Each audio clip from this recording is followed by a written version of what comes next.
किसी के बाप से डरते नहीं हैं। डराए तो काहे धमकी दिया था? डराए तो तहार बाप डराई है, तू कौने खेत के बेथुआ हो? कैसे हमार बाप डरई हैं?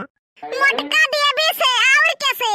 अरे भला भाई बात समझते हो नहीं, हम भी फै भूखी रही थे। तवारी बगल के देखिए कहिए मोटका भौजी आज भूखी नहीं है का?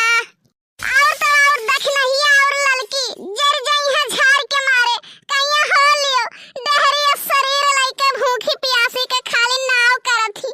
हो देखो एक दिन नहीं भूखी रह पाई। एका तो तू जानते हो झिनकुक बप्पा, प्यास कम लेकिन भूख बहुत ज्यादा हमरे लागत है। दिन भरे में बना बनावा पाई जाए तो चार दाई चाप के बैठी रहबे।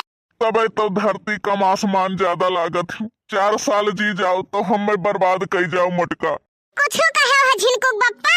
नहीं तो हमारी इतना बड़ी हैसियत कहाँ कि मोटका देवी का कुछ कह पाई।